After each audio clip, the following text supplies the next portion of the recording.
हमारे बोल लिए थे। श्री अफजल अंसारी जी।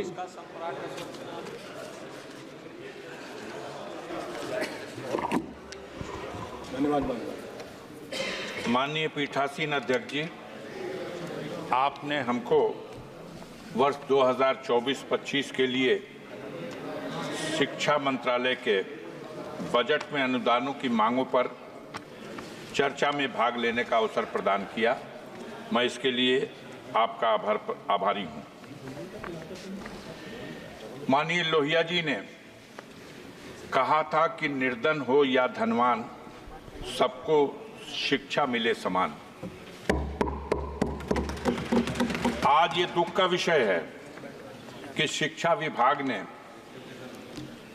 अनुदानों के लिए जो अपने बजट में प्राविधान किया है, उसमें यह अफसोसनाक स्थिति है कि SC, ST और OBC के लिए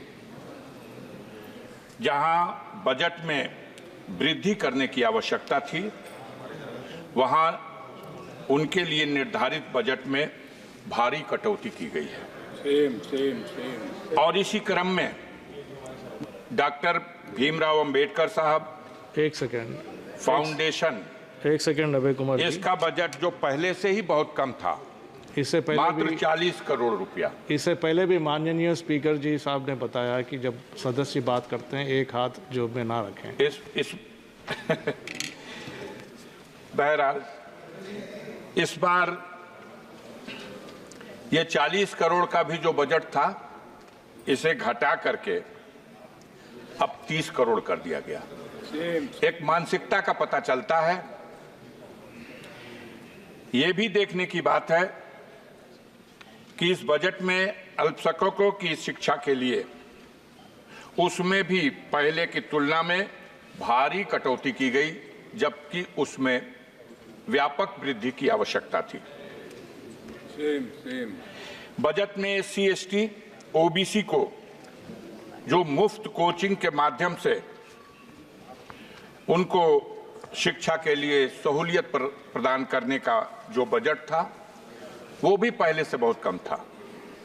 लेकिन अफसोस की बात है कि जो था 47 करोड़ रुपया, उसे भी घटा करके अब मात्र 35 करोड़ रुपया कर दिया गया।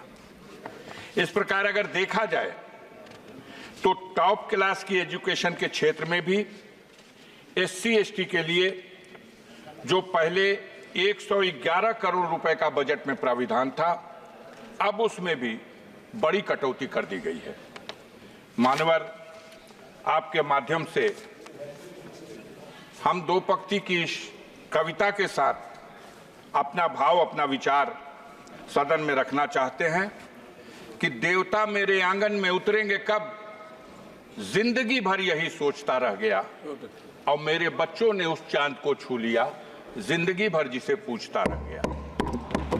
आज जब दुनिया शिक्षा के माध्यम से, टेक्नोलॉजी के माध्यम से, साइंस के माध्यम से अपनी उन्नति के शिखर पर पहुंच रही है, तब हमारे देश में शिक्षा में खास तौर से जो कमजोर वर्ग है, SC, ST है, OBC है, माइनॉरिटी के लोग हैं, इनके शिक्षा के प्रति जागरूक करने और बढ़ावा देने के उद्देश्य से बजट में बढ़ाकर प्राविधान किया जाना था, जिसमें बड़े पैमाने पर कटौती की गई। ये इस सरकार की दूषित मानसिकता का एक प्रमाण है। वैसे भी हमारे देश में विडंबना का विषय यह है कि दोहरी शिक्षा नीति लागू है।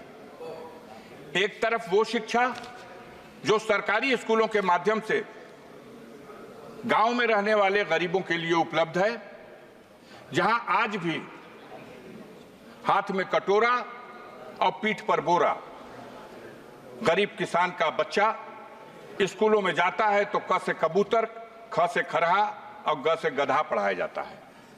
और दूसरी तरफ modern school, private school, Montessori school, इन स्कूलों में जो अंग्रेजी माध्यम से और आधुनिक ढंग से जो शिक्षा दी जाती है, दोनों रास्तों से जो शिक्षा प्राप्त करके बच्चे हमारे ऊपर जाते हैं, तो जब किसी पद के कंपटीशन में दोनों को हिस्सा लेना होता है तो जो क से कबूतर, ख से खरा, ग से गधा पढ़ के गया है और जो क से कंप्यूटर पढ़ के गया है, वहां जब मुकाबला होता है तो जरूर जो आधुनिक शिक्षा से लैस उस विद्यालयों से पढ़ के आने वाले छात्र हैं वो कामयाब होते हैं।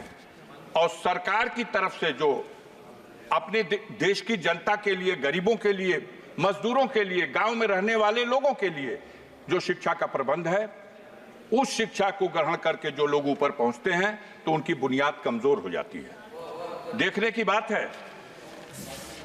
बात है कि ऐसी स्थिति में सबसे जरूरी था कि हम दोहरी शिक्षा नीति को कैसे समाप्त करें, कैसे संतुलन बनाएं।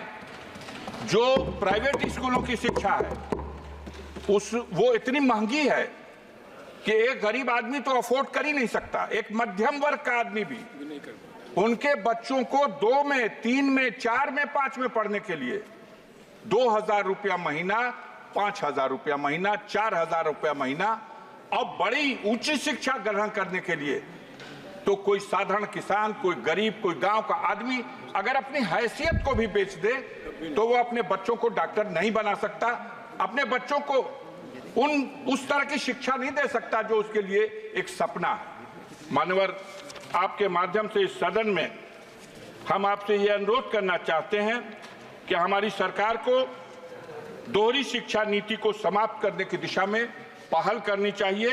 और सरकार का ये बजट जिसमें अनुदानों के लिए जो प्राविधान किया गया, इसमें जो SC, ST और OBC और माइनॉरिटी के लोगों को जो सहूलतें पहले से फराहम की जाती रही हैं, उनको शिक्षा के क्षेत्र में बढ़ावा देने के लिए उसमें कटौती किए जाने से यह साबित होता है कि आप दोहरी शिक्षा नीति को बढ़ावा देने का प्रयास कर रहे हैं। मैं इस अवसर पर श्रीमान जी आपके माध्यम से एक बात और कविता के रूप में आपके अपने भाव को इस रूप में रखना चाहता हूं। अभी बात नहीं समझ में आ रही, अभी बोल रहे थे एक सज्जन, तो वो 1 मिनट में शिक्षा की बात कर रहे थे और दूसरी तरफ सागर में चले जा रहे थे। तो सागर और शिक्षा बात समझ में नहीं आ रही। मैं आपके माध्यम से कहना चाहता हूं कि पत्थर के जिगर वालों, गम में वो रवानी है, खुद राह बना लेगा बहता हुआ पानी है। और कमजोर की आहों को, मजलूम की आहों को कमजोर समझ लेना अब जालिम हुकूमत के जाने की निशानी है। यहाँ डॉक्टर राजकुमार, हमारे यहाँ सदन में डॉक्टर राजकुमार सांगवान चर्चा हो रही है। डॉक्टर राजकुमार सांगवान जी। मैं अरे मान्यवर, धन्यवाद अध्यक्ष महोदय। नहीं, बहुत समय दिया। धन्यवाद अध्यक्ष महोदय। मुझे शिक्षा मंत्रालय के बजट की अनुदानों पर चर्चा में बोलने का अवसर दिया। माननीय अध्यक्ष महोदय,